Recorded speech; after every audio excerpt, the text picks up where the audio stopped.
Iepa, gu, Nuria, Oian, Paula eta Naima gara, eta gaurkoan Oianen kralestilaren akatsak ikusiko ditugu.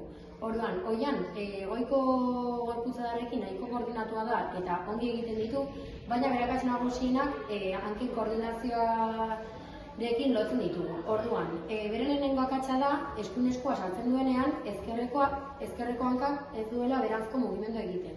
Orduan, horretarako ariketa batzuk lagundu behar ditugu. Batez ere, hanken koordinazioarekin zerikusia du. Orduan, gauza da gutxi gora bera, besokada batean, bi zangokada eman behar dituela gutxi gora bera, bi ostikada.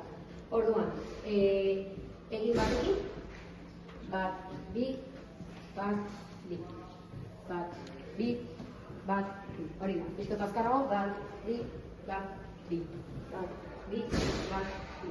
Hori da, ze Oianeri gertatzen zaiona da, oso azkar ematen diola hankei, agian azkarrago joateko, eta ez duela koordinazio hori beso eta hankekin.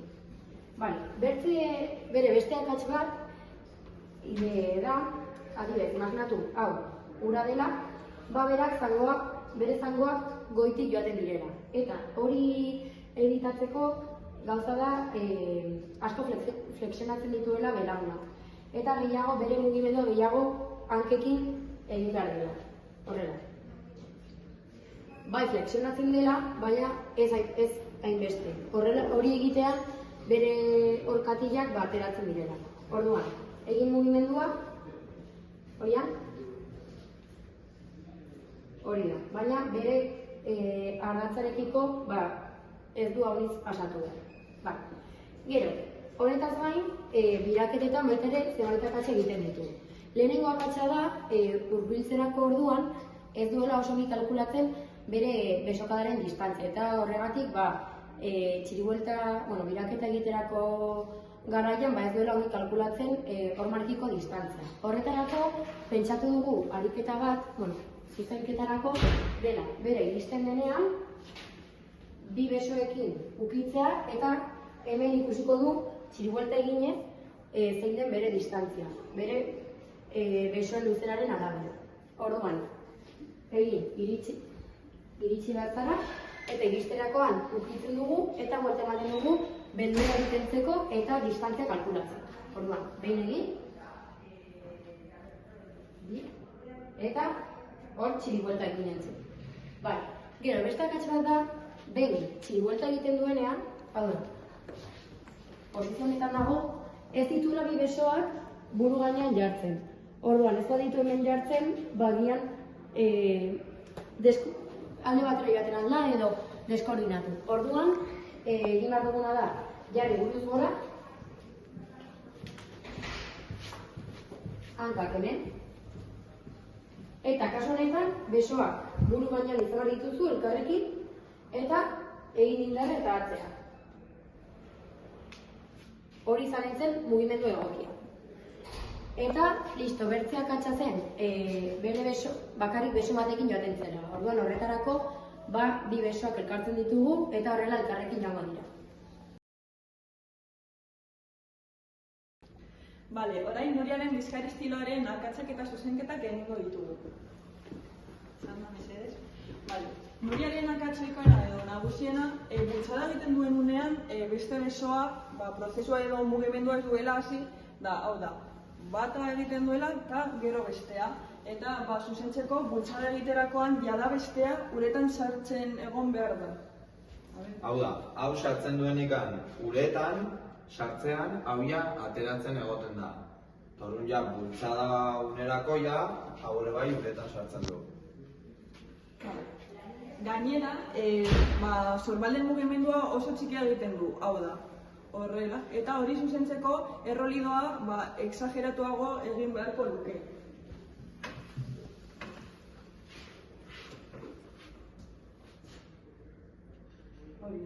Sorbalden alde baterako eta besterako mugimenduak asko notatu behar dira.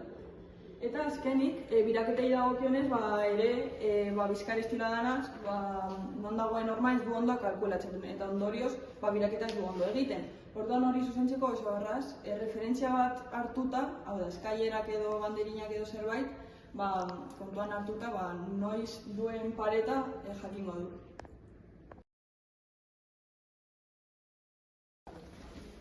Orain Naimaren bular estiloaren akatsak eta zuzenketak egingo ditugu.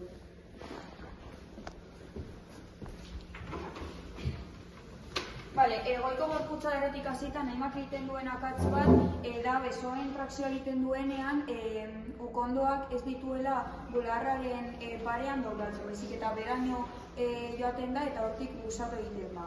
Beraz, horretarako luzatu, bularraren parean tolestu eta berriro.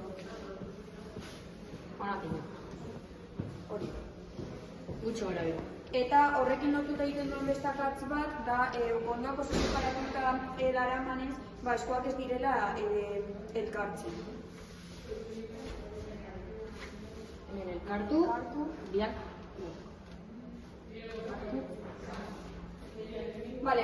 Beko gorputza adarri dagokionez, gertatzen zaiena da trakzio egiten duenean hankak ez daudela luzatuta. Bera egiten duena da dibereko mugimenduak biak batera eginez txandaka egin beharrean. Hori da, berak egin beharko zuena izan zen, justo gotik joaten direnean besoak Hanken mugimendua. eta gero ireki. Goti, gero ireki. Goti, ireki. Orduan.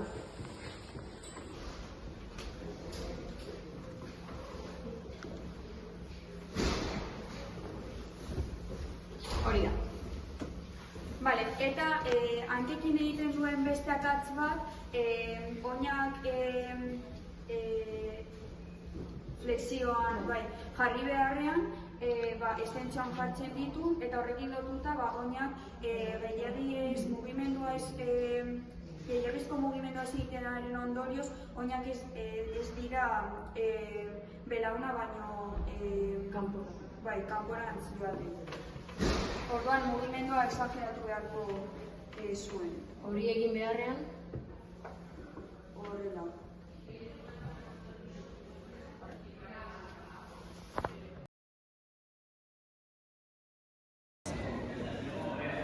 Kaixo, guain Paularen tximeleta estiloko akatsak aipatu eta zuzenketak egiten ditu. Hasteko, Paulak egiten duen akats bat da, uretan doalarik ondulazioa egiten duenean, ez du aldaka gora zateratzen, baizik eta uretan desente ondoratua gelditzen zaio. Gero, beste aldetik, eskuei dagokionez, besokada egiten du biekin batera ondo, baina sartzen ditu bia batera, eta sartu beharko zituen kanporantz, gero movimentu hori egiten. Horren zuzenduko dugu. Eskuak kanpora. Hori da. Eta hemen egiten duen bezala, kanpora. Eta gero ese forma egiten du. Gainera, bideoan ere bai aztertu daiteke egiten duen akats bat dela, bukaeran ez duela ongi egiten azkeneko bultzada hori. Egin beharko zuen, hemen ere bai eskuak pixka bat kanporantz eginez, azkeneko bultzada hori. Así que guain, bi akatsa batera zuzenduko ditugu.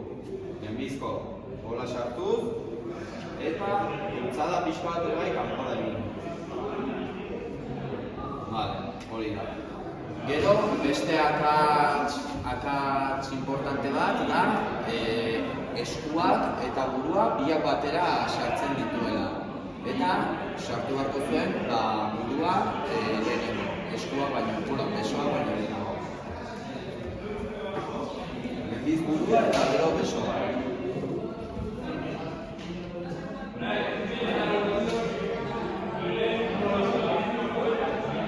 Hori izan entzen ja, hiru akatsak zuzenduta.